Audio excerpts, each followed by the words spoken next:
Eduardo de la Vega Alfaro, definía al cine independiente hacia 1979, hacia el final de la década, como el conjunto de películas realizadas al margen de los mecanismos industriales, es decir, por fuera del financiamiento, sea estatal o privado, sin contrato, por fuera de los contratos sindicales, sin actores profesionales o de reconocido prestigio en la industria, y obviamente por fuera de los grandes estudios cinematográficos como los estudios Churubusco o América en la época. A esta definición elaborada en aquel ambiente podemos situarla topográficamente en tres tendencias.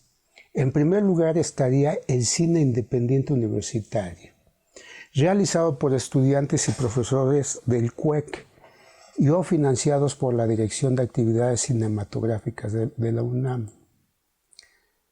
De manera general, los directores de esta vertiente creaban discursos e ideas de acuerdo al cine de autor o el tercer cine, y encontraban en los auditores universitarios, es decir, el Museo del Chopo, la Cineteca Nacional, en particular el Salón Rojo, o los fines de semana en la Casa del Lago, los lugares idóneos para proyectar sus obras, en donde, por supuesto, su principal público eran los jóvenes estudiantes y profesores universitarios de la época.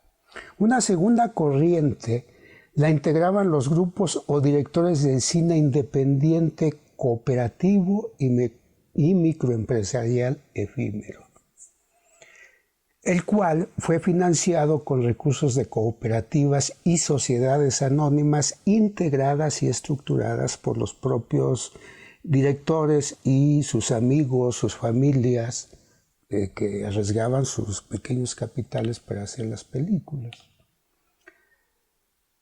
Ellos se reclamaban del cine de autor, a veces del tercer cine, también se reclamaban como documentalistas sociales, a veces en serio querían hacer cine militante, y por supuesto en esta corriente se circunscriben los llamados cineastas superocheros.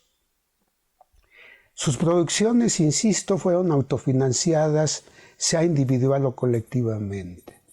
La del cine independiente autónomo es una acepción que a mí me interesa destacar, realizada por cineastas sin grupo y por colectivos de cineastas de la época.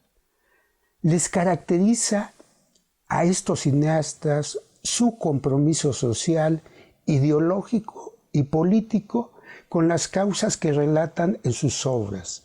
Buscan una producción financiada por los mismos grupos sociales o por poner en juego sus ahorros financieros. La autonomía como elección independiente. Entre estos destacan o llamado cine contracultural, impulsado por el superochero y promotor Sergio García, y las obras contrainformativas de la Cooperativa de Cine Marginal, que va a ser un paradigma en la época, ya que se relacionaban con el movimiento del sindicalismo independiente. Los documentales de compromiso social de cine testimonio del maestro Eduardo Maldonado, quien todavía espera ser reconocido ante su amplia trayectoria y sus aportaciones estéticas.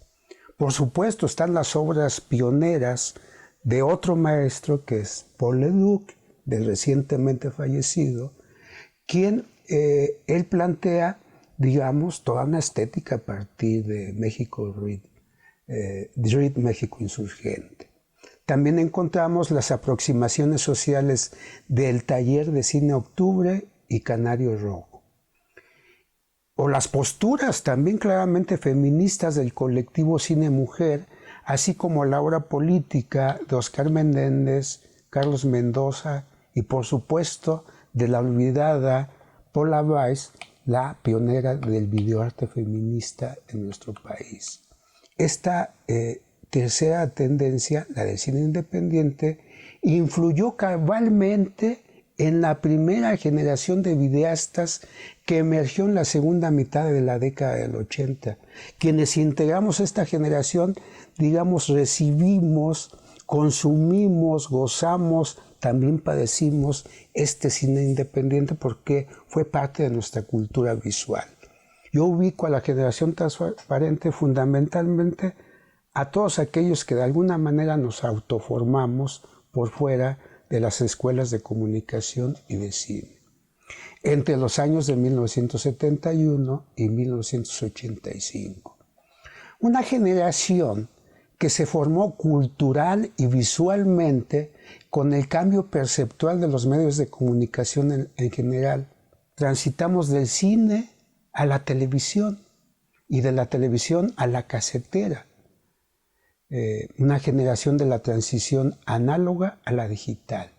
Continuidad y ruptura en las formas de hacer política de la contrainformación y la contraestética. El video rompe la pantalla de cristal de la televisión hegemónica, comercial y norteamericana de la época. En suma, las tres tendencias del cine independiente transmitían, contrainformaban, buscaban politizar y visibilizar la condición y las necesidades de las diversas clases explotadas que componían en ese momento el país. Desde la clase obrera hasta los trabajadores migrantes, pasando por los vendedores ambulantes, los trabajadores de la construcción, las mujeres de diversas clases y en algunos momentos planteando abiertamente una postura ideológica, lo cual significaba rodar al lado de los sujetos políticos a los cuales se les daba voz. En 1982, Francis García fundó con Miguel Báez y Adriana Portillo Redes Cine Video, una alternativa audiovisual para que distintos grupos sociales contaran sus propios testimonios colectivos. El video es un arma de conocimiento y comunicación muy amplia, afirmaba en ese entonces Francis. El género en el que empezamos y seguimos muchos videastas, más que nada, se originó como reportaje de testimonios, como documental. Y si la anterior generación de cineastas se convertían en empresarios periodistas al servicio de televisoras europeas o televistas estatales, los jóvenes, que no pasaban de 25 años en aquel momento, comienzan a apropiarse de las cámaras domésticas en los formatos de Betamax, VHS y 8 milímetros. Con ello van a comenzar a hacer un discurso creativo, a irrumpir y deshacer los relatos lineales, académicos, que estaban poniendo el cine a través de las cámaras de video a la velocidad de 525 líneas de resolución, pero para la generación no le importaba la baja calidad. Es más, se comenzó estéticamente a jugar con la baja calidad y con otro tipo de propiedades cromáticas que daba el video. Se le encontraron sobre la práctica ventajas estéticas. Así, en 1985, en el contexto de los efectos del terremoto de aquel año, la Unión de Vecinos y Damnificados 19 de septiembre producen un video histórico que se llamó Memoria del Olvido, hablando un poco precisamente a través, dándoles la voz a los damnificados sobre los procesos de autoorganización y reconstrucción de la ciudad. En el 86, un año más tarde, el ex cineasta a estas alturas, Rafael Corquidi, aquel fotógrafo que trabajó muy de cerca con Alejandro Jodorowsky, deserta del cine y comienza a hacer su obra en video, pero no solamente eso, sino se convierte en organizador de festivales y crea el primer festival de videofilme en 1986. Un momento que marca un antes y un después en términos de la conjunción de todos aquellos creadores que utilizaban el video en ese momento. En ese contexto, el maestro Paul Leduc decía lo siguiente: cuando el cine, tal como se ha conocido siempre, es un dinosaurio en extinción, hay lagartos y salamandras que aparecen luego de haber sobrevivido a la catástrofe. Se trata de ver cómo han hecho, y de seguro deberíamos nosotros también proyectarnos al futuro y utilizar, como ya se ha hecho, los VHS, los JVC, el NTSC y el TVO, los satélites, las computadoras, etc., el cable. Tenemos mucho que hacer para sobrevivir, no como cineastas o videastas, sino como culturas, como dignidades nacionales. El dinosaurio ha muerto, viva el cine lagarto, viva el cine salamandra.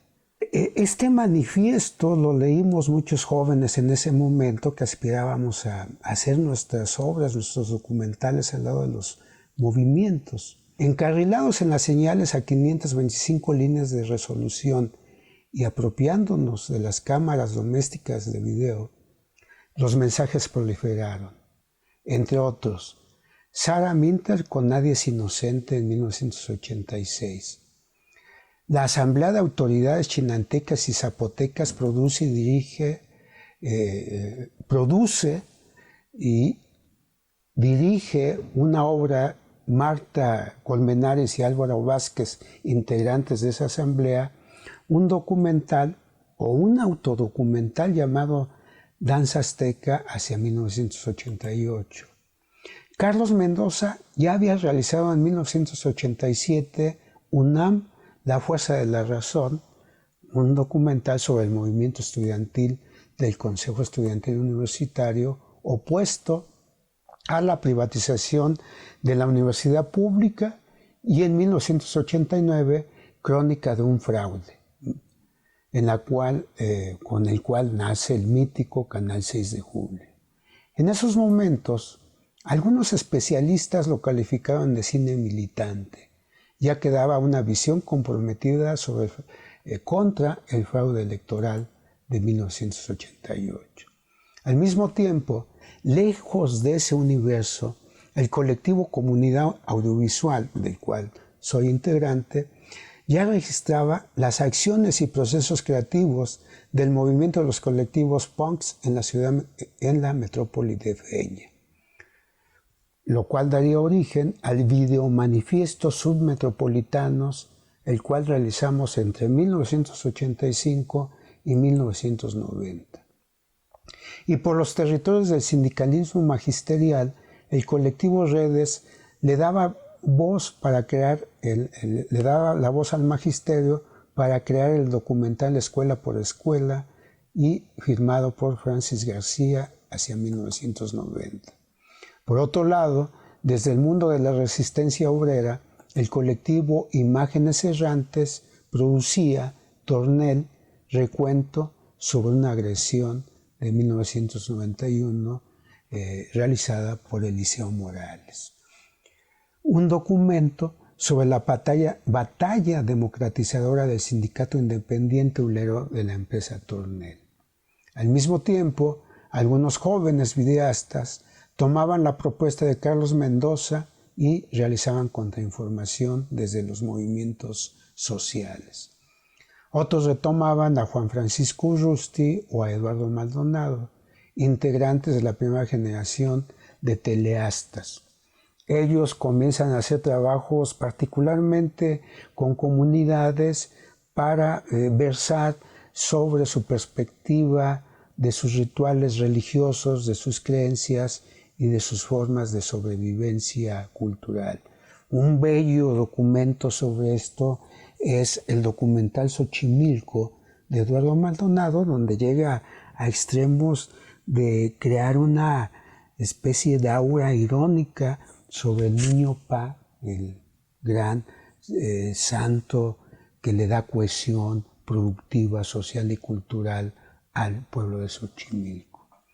Las preocupaciones de la generación transparente las expresaba de manera clara Eduardo González, integrante de la Salamandra Producciones, qué curiosa coincidencia, de la ciudad de Guanajuato, quien ponía el dedo en la llaga. Cito, un texto manifiesto. Creemos, pues, que el video abre un atractivo panorama para la producción descentralizada y fuera de los grandes canales. Hoy es posible producir en pequeños grupos sin censura y sin coartadas a la libertad. La cultura regional, la sociedad, la historia, la política, cualquier terreno está casi virgen para ser explotado en nuestro beneficio, con la ventaja mayor de que cualquier aspecto es susceptible de ser abordado desde la riqueza que generan las distintas y opuestas perspectivas. Estas aspiraciones se tradujeron en documentales o video social, como algunos les llamaban en ese momento. Más allá de sus carencias gramaticales, de calidad de la imagen, las producciones son realizadas en formatos caseros o semiprofesionales, o de su casi imposible distribución y difusión. El video popular, como en algún momento lo teorizamos, comunitario y social, siguió produciendo memorias electrónicas realizadas por videastas dispuestos a documentar al lado y con comunidades y movimientos sociales y políticos. Paralelamente, surge una vertiente dentro de la generación que sería la vertiente del videoarte o video experimental, colectivo Video 2 formado por Alberto Robles y César Lizárraga. Estos fueron, entre otras cosas, alumnos directos de Paula Weiss. En un sentido homenaje a su maestra, merodeaban sobre las implicaciones técnicas y estéticas del video. Cito a Alberto Robles. En estos años, ante la proliferación de equipos de diferentes formatos y costos, el video pasa a convertirse en la opción más viable para expresar vivencias, conceptos o simplemente contar historias que dado el costo del material fílmico sería imposible contar. Se inicia la década del video home, la piratería y las videocaseteras de importación vía Tepito, pero también la década del video para diferentes usos, video alternativo versus televisión comercial. Y vaya que estos fantasmas del video experimental buscaban alterar el video agujerando el metal urbano con su videoinstalación titulada Asesinato en masa o Para matar a la televisión, el documental, como tendencia del video estéticamente, en donde se encontraba el trabajo fundamental e intenso del colectivo Tres Tristes Tigres, integrado por Enrique Quintero, Alejandro Macías el Conejo, Jaime Bárcenas y Alberto el Chino Rodríguez, quienes nada más por gusto realizaban videoclips muy al estilo de Viejo Veneno, el primer videoclip del grupo La Castañeda, o registraban conciertos de grupos nacionales e internacionales. Por ejemplo, ellos fueron los que hicieron el video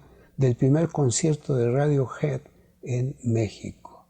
La videosala de la Nueva Creación, la cual estaba ubicada en el Centro Cultural José Martí, una isla, hasta una metáfora, en el José Martí, que además tenía gran presencia del arte cubano, se convirtió en una isla también de liberación de la imaginación del video. Todos los jueves ahí realizábamos funciones de los distintos géneros del video.